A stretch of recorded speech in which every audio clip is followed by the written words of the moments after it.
Kelanchal times, हर खबर पर हमारी नजर। बरसों से सरकार से चाहत थी रेशमी शहर के लोगों की अंग क्षेत्र से हवाई सेवा बहाल की जाए। आज वो शुभ दिन आ चुका है जब बिहार और केंद्र की सरकार इस क्षेत्र की आवाम की मांग पूरी करने जा रही है। वैसे तो भागलपुर के ऊर्जावान कलेक्टर डॉक्टर नवल किशोर चौधरी ने चुनाव के पूर्व ही यहाँ के आवाम की ग्रीनफील्ड हवाई पट्टी के निर्माण की तमाम वैधानिक मांग सरकार को उपलब्ध करा दी थी और उसे संदर्भ में तमाम कागजात भी सरकार के पास भेज दिए थे। अब बतरस की नजर जहां गई वहां से ये खबर आ रही है, हमारी सरकार हवाई जहाज की सेवा भागलपुर में उपलब्ध करा रही है।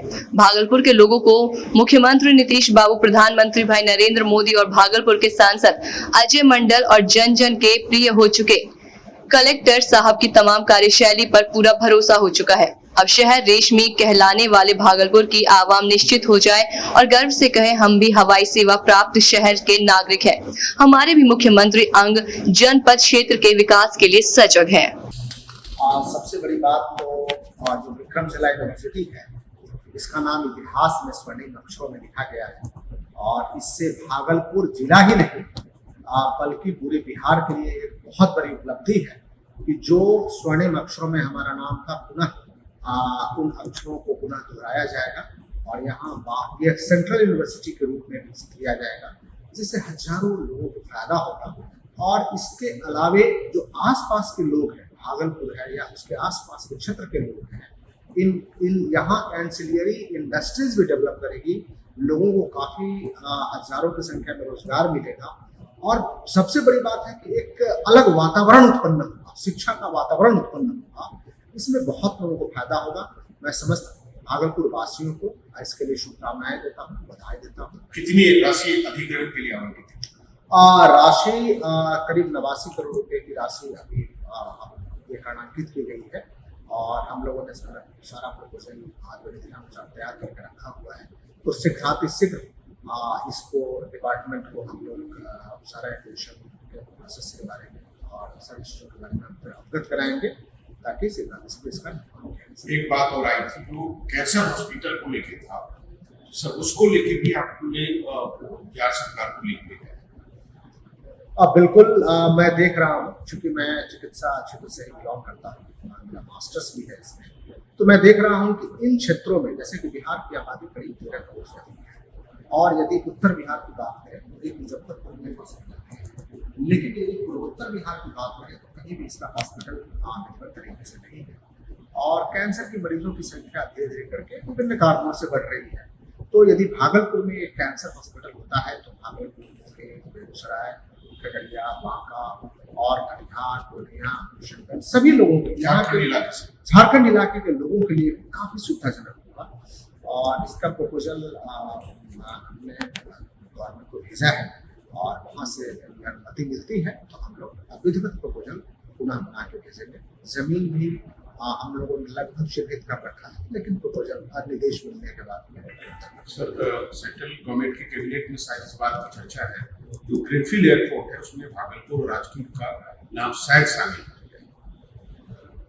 विशेष उन बिंदुओं पे मैं चर्चा नहीं करना चाहूँगा, लेकिन हम लोगों ने जो जमीन है उसको चिन्हित कर रखा है और फिर जो अथॉरिटी है, अथॉरिटी का जो भी निर्देश होगा कि जिस डायरेक्शन में एयरफील्ड को बनाना है, जिस डायरेक्शन में निर्देश होगा उसके आलोक में सारी चीजें चिन्हित की जा चुकी है, फिर डिपार्टमेंट को पूरा जो गौशाला समिति है उन लोगों का कहना है कि हम लोग जमीन देने को तैयार हैं, लेकिन कोई किसी तरह का अनुरोध उन लोगों के पास आप लोगों की तरफ से नहीं, हमारे एसडीओ ने उनसे अनुरोध किया भी है और यदि एसडीओ ने, वैसे तो मुझे खबर है और मैंने एसडीओ से बात भी किया था, उन्होंने अनुरोध किया भी है, यदि उन्हें लगता है तो मैं आपके माध्यम से उनसे अनुरोध कर रहा हूँ कि बिल्कुल मेरा अनुरोध है और ये भागलपुर में यदि एयरपोर्ट डेवलप होता है तो इस इलाके के लिए बहुत बड़ा विकास का काम होगा और मैंने बताया जिन जिलों के बारे में, उन सभी जिलों से लोग यहाँ से मूव कर सकेंगे और भागलपुर जो हमारा पुराना वाणिज्यिक केंद्र रहा है,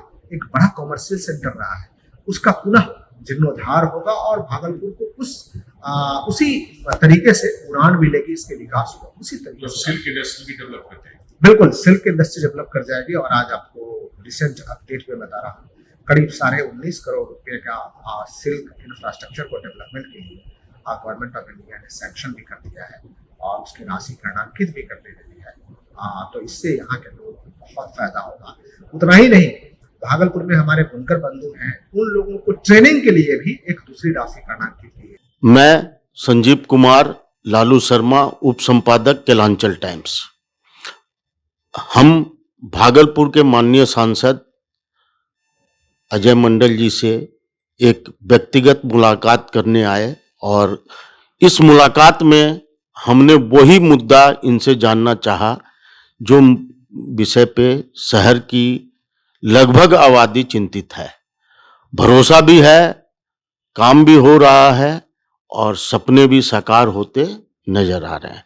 अजय मंडल जी से हम ये जानना चाहते हैं अपने अखबार और अपने चैनल के लोगों के लिए कि क्या जो हवाई जहाज उड़ना वाला है या हवाई जहाज उड़ेगा उसमें श्री गौशाला की जगह का नाम बार बार छप रहा है। और हम कल जो है सर गए थे गौशाला के महामंत्री गिरधारी केजरीवाल जी के पास। हमने उनसे सीधा पूछा कि अब ये बात एकदम नजदीक आ गई है, किसी भी क्षण सरकार घोषणा कर सकती है। सांसद इसके लिए गंभीर रूप से जो लगातार प्रयास कर रहे हैं, वो सुबह उठते हैं तो भी सोचते हैं कि भगवान जल्दी से यहाँ हवाई सेवा हो जाए। उनका प्रयास रहता है कि देश विदेश से लोग सामान में भी आ रहे हैं, सब जगह से आते हैं, तो इस क्षेत्र का विकास हो। क्षेत्र के विकास के लिए तो आप लोग का क्या कहना है? उन्होंने साफ कहा कि श्री गौशाला को अभी भागलपुर के डीएम महोदय की तरफ से कोई भी संवैधानिक रूप से सूचना प्राप्त नहीं हुई है जमीन के लिए। तब हमने उनसे क्वेश्चन किया कि भाई अगर नहीं हुई है तो आपको जानकारी कैसे? बोला अखबार के माध्यम से। तो एक तो डीएम साहब से ये आग्रह किया जाए कि भाई आप इस पे संज्ञान लीजिए और इस संदर्भ में आपके प्रयास क्या होंगे, कैसे होंगे, ये कृपया बताएं। आप जानते हैं कि भागलपुर के व्यवसायियों और जिनका नाम अभी आप गिरधारी बाबू ले रहे थे, हवाई जहाज का आज तक जो मामला यहाँ उठ के आया और आज हवाई जहाज जो सब प्रक्रिया से पूर्ण है, उसमें गौशाला के जितने भी सदस्यगण हैं उन्हीं के आशीर्वाद से ज्यादा है। जब उन्होंने आशीर्वाद दे दिया तो जमीन देने में क्या लगा? आप कहाँ पड़े हुए हैं? नहीं, और उनका एक देखिए स्वाभाविक है, वो उनको पता लगा है, लेकिन आप ये भी जान लीजिए यहाँ जब जब हवाई जहाज का बैठक हुई आपके चेंबर ऑफ कॉमर्स की ओर से मानी कि व्यावसायिक संस्था की किसी ओर से, तो उनमें इन लोगों का हर वक्त हवाई जहाज मांग है। और मांग जब कीजिएगा तो कुछ ना कुछ के देने के लिए ऐसे उठता है, मांगने के लिए ऐसे होना, हाथ तो आपको ऐसे करना ही करना है। जब हम जानते हैं इन लोगों का पूरा सहयोग है, कहने के लिए बोल दिए पेपर के माध्यम से। गिरधारी बाबू को तो ये कहना चाहिए पूरे संस्था को, ये तो हम ही लोगों का चलाया हुआ अभियान आज पूर्ण होने जा रहा है और वो पीछे नहीं हटेगा। नहीं, गिरधारी जी ने ये कहा कि हम लोग हर तरीके से सरकार के साथ खड़े रहेंगे और तुरंत आम सभा बुला के हमारे तमाम सदस्यों से जो समर्थन है वो दे देंगे। लेकिन किसी संगठन की अगर जमीन है और संगठन के संविधान है तो सरकार को तो कानून के तहत ही उससे लिखा पढ़ी करवानी होगी। तो उसके लिए आग्रह तो डीएम साहब को करना ही चाहिए, या आप सरकार से भी बोल सकते हैं या डीएम महोदय को ही बोल सकते हैं कि सर इसकी प्रक्रिया को पूरा कर लिया जाए। वहां से कोई विरोध नहीं आया है, वो आपके समर्थन में है और वो चाहते हैं कि आप अपने 1 साल के कार्यकाल को पूरा करने के पहले ये तोहफा आवाम के सामने दे दें। देखिए आपका कहना सत्य है, बिल्कुल उचित है कि डीएम साहब को, तो आप जानते हैं किन्हीं के लिए कुछ मांगने के लिए थाल में जरा सा धूप धूमना है। अभी तो सिर्फ अच्छा दाया धूप दुबरी सब लेकर के जाएंगे तो उनका भी मान सम्मान होगा। क्यों चिंता करें, हम लोग जाएंगे उनके पास। अब बिना गए, और जो प्रक्रिया नियमावली में भी ये है कि गौशाला के सभी माननीय सदस्यों से आग्रह करने हम लोग जाएंगे और उनसे आग्रह करेंगे कि आप लोग स्वतः आशीर्वाद दीजिए, दिल से आशीर्वाद दीजिए, इच्छा से आशीर्वाद दीजिए, और तन मन तो दीजिए, जरा धन भी दीजिए। अब खर्च बढ़ेगा, कुछ खर्च करता हूँ तो वो लोग व्यवस्था जी, उनसे तन मन धन दोनों लिया जाएगा। प्राइवेट काम के लिए तो इन्हीं लोगों का ना आशीर्वाद चाहिए, इसलिए आप निश्चिंत रहिए। नहीं, बहुत अच्छी बात है कि आपने कहा कि मैं हाथ फैला के लूंगा, झोली फैला के लूंगा, और वो देंगे भी, ये भी लोगों को भरोसा है। आपका एक सपना हमेशा हम लोगों ने बरसों से सुना आपके मुंह से कि आप चाहते रहे, चिंतित रहे कि शहर में कैंसर अस्पताल हो, और अब बिहार सरकार और केंद्र सरकार स्वास्थ्य के मामले में बहुत काम कर रही है और अच्छे काम हो रहे हैं।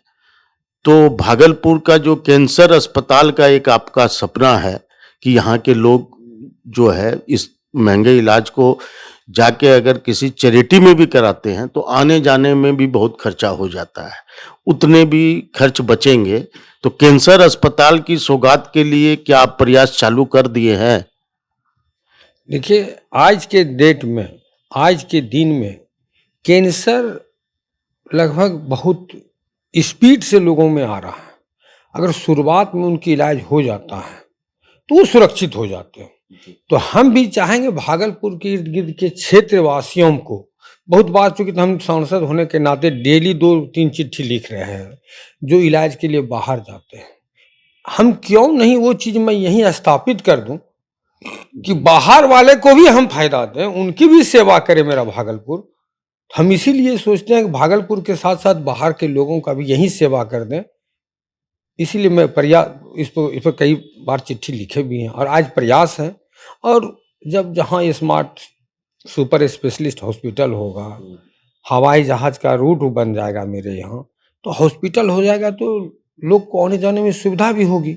तो इसीलिए इनको हम जल्दीबाजी चाहेंगे, जितना प्रयास से हर संभव प्रयास करेंगे। क्योंकि हमारे यहाँ 2 NTPC हो गया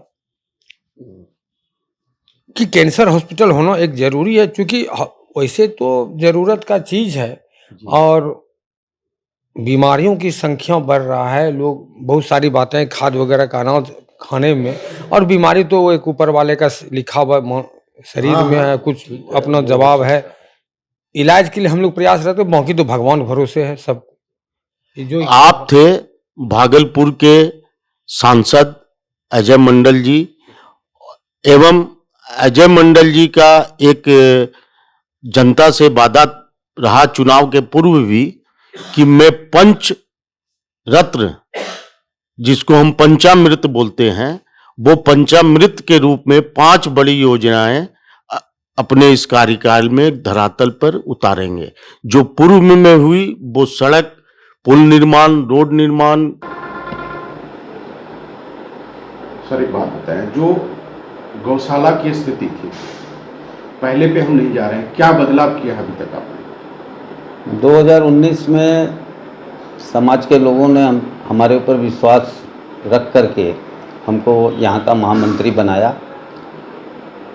गौशाला भागलपुर की जो है वो 130 वर्ष पुरानी संस्था है और भागलपुर के बुजुर्गों के द्वारा स्थापित की गई ये संस्था समय समय पर विभिन्न समाज के पुरोधाओं ने इसको सजाया, संवारा, लेकिन कुछ समय से परिस्थितियां विपरीत हो गई, जिस कारण से कि कुछ व्यवस्थाएं यहाँ कमज़ोर पड़ गई। लेकिन पुनः 2019 के बाद इसमें गुणात्मक परिवर्तन आया है। जैसे यहाँ पे गायों की संख्या थी लगभग 125 से 140, छोटी बड़ी सब गायें मिला करके।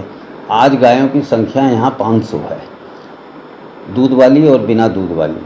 और इसमें दूध वाली गायों की संख्या 100 है, बल्कि और 400 गायें जो हैं वो बिना दूध वाली है, जिनकी की उसी तरह से सेवा की जाती है। कौन सी नस्ल? इसमें सारी नस्ल है, साहिवाल भी है, देसी नस्ल की गाय भी है, कॉकरेज भी है, पहाड़ी गाय भी है, और जर्सी भी है, और क्रॉस ब्रीड भी है। सूरज की रोशनी लगती है उसको? हाँ, बीच में हमारे पास एक बड़ा मैदान है जिसमें कि हम लोग एक गाय के वर्ग को जो है सुबह खोलते हैं और एक वर्ग को रात को खोलते हैं। तो सभी गायें लगभग प्रतिदिन घूमने के लिए उनको स्पेस मिल जाता है और 4 घंटा 6 घंटा वो ओपन में रहती है। गायों की बात जहाँ तक है, गायों के स्वास्थ्य के ऊपर में हम लोगों ने काफ़ी ध्यान दिया और 2019 के बाद हमारे यहाँ 2 भवन यहाँ बने गायों के रखने के लिए। गायों को हरा चारा प्रतिदिन दिया जाता है और खान पान में किसी भी तरह की कोई कोताही यहाँ पर नहीं बरती जाती है और ये समाज के सभी बंधुओं को श्रेय जाता है कि वो तन मन से जो है दान देते हैं और दान की राशि से जो है इस गौशाला का काम चलता है। हमारे यहाँ एक और विशेष बात है कि एक एक गाय का नंबर है, एक एक गाय का हिस्ट्री रिकॉर्ड मेंटेन किया जाता है कि कब वो गाय गाभिन हुई, कब बच्चा दी, कौन से नस्ल की गाय है, क्या उसको बीमारी हुई। तो एक एक गाय का आधार कार्ड बना हुआ है। आपने स्प्रिंकलर भी लगा रखा है, ये हमने देखा। वो जी, उसका क्या पर्पस है? उसका पर्पस है कि गर्मी के समय में जब अत्यधिक हो जाती है गर्मी, तो उस समय गाय खाना खाना बंद कर देती है और उसको सांस लेने में दिक्कत होने लगती है। और कोई दूसरा, जबकि हम लोग हर गाय के ऊपर पंखा लगा रखे हैं, लेकिन गर्मी की वजह से जब वो खाना नहीं खा पाती है तो बेचैन हो जाती है। तो पिछले साल से ही हम लोगों ने जो है ये लगाना शुरू किया था स्प्रिंकलर। हाँ, तो कुछ खटाल में हम लोग पिछले साल लगाए थे और इस साल हम लोगों ने करीब सारे खटाल में स्प्रिंकलर लगा दिया, जो कि सुबह 10 बजे से लेकर शाम को 5 बजे तक, वो 5 मिनट का उसका ड्यूरेशन है, हर 5 मिनट पर वो पानी देता है। आपने म्यूजिक सिस्टम भी लगा रखा है गाय? बिल्कुल, हर खटाल में हम लोगों ने म्यूजिक सिस्टम लगा रखा है और उसमें जो है सुबह और शाम, सुबह 4 घंटा, शाम को 4 घंटा भगवान के भजन बजते हैं और गाय आनंदित रहती है उससे। एक बात बताइए, गौशाला के पास भागलपुर में कितनी प्रॉपर्टी? भागलपुर में गौशाला के पास ऐसे होने के लिए तो बुजुर्गों ने गौशाला के नाम से 1000 एकड़ ज़मीन दान की थी, लेकिन कालांतर में कुछ ज़मीन इमरजेंसी के समय में सरकार ने दान में ले लिया था, लगभग 250 एकड़, बचा 750 एकड़ करीब करीब। और उस 750 एकड़ में से सीलिंग एक्ट तो बहुत पहले आ गया था, लेकिन जब 1991 में सत्ता परिवर्तन हुआ और लालू जी मुख्यमंत्री बने तो गौशाला जो है वो सीलिंग एक्ट में नहीं आती थी, लेकिन गौशाला को सीलिंग एक्ट में अटैच करके और गौशाला की ज़मीनों को जो है सीलिंग एक्ट में अधिग्रहित किया गया, जिसके अगेंस्ट में हम लोग हाई कोर्ट भी गए हैं और हम लोग का मुकदमा चल भी रहा है। और वो ज़मीन अब चूँकि उसके पहले जो रैयत थे वो बांट करके आधा जो है गौशाला को देते थे, लेकिन जब से ज़मीन सीलिंग एक्ट में चली गई उसके बाद से कोई एक दाना नहीं देता है गौशाला को। गौशाला की जमीन आपका गोराडी तरफ ही है, गोराडी के पास, जिसपे चर्चा हो रही है भाई हवाई पट्टी का निर्माण होगा, उसकी क्या सच्चाई है? गौशाला की ज़मीन गोराडी में 500 एकड़ ज़मीन है, लगभग 475 एकड़ ज़मीन है, जिसमें से अधिकांश ज़मीन जो है सरकार के द्वारा अधिग्रहित की गई है और उसमें से कुछ ज़मीन जो है सरकार ने उसका पर्चा बांट दिया है SC ST जिन लोगों को भी बांटा होगा। तो जो लोग पर्चाधारी हैं उनको कब्जा नहीं मिला। ज़मीन जो वहाँ रैयत थे तो ज़मीन रैयत के कब्जे में है और पर्चाधारी के पास है रजिस्टर 2 में, और सरकार के घर में सब ज़मीन गौशाला के नाम पर है। तो ये माने मसला है, अब सरकार चाहे इसको जैसे निष्पादित करे।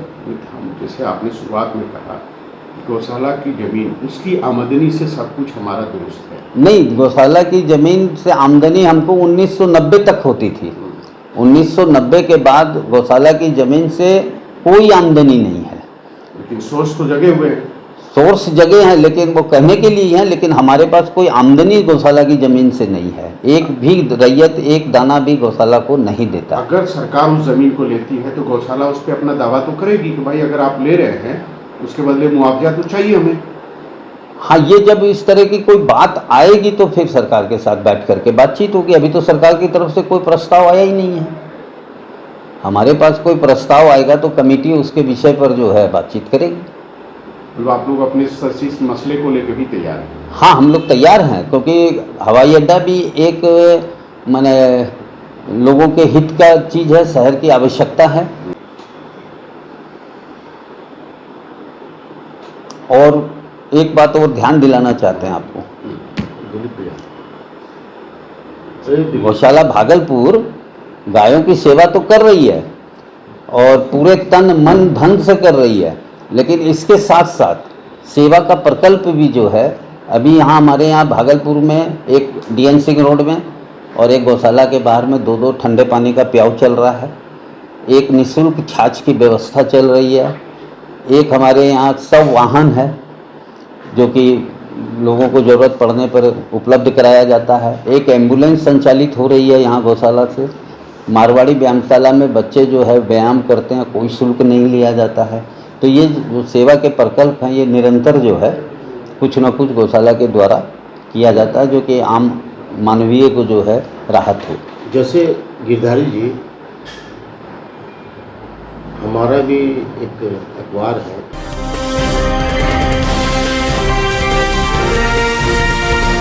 केलांचल टाइम्स, हर खबर पर हमारी नजर।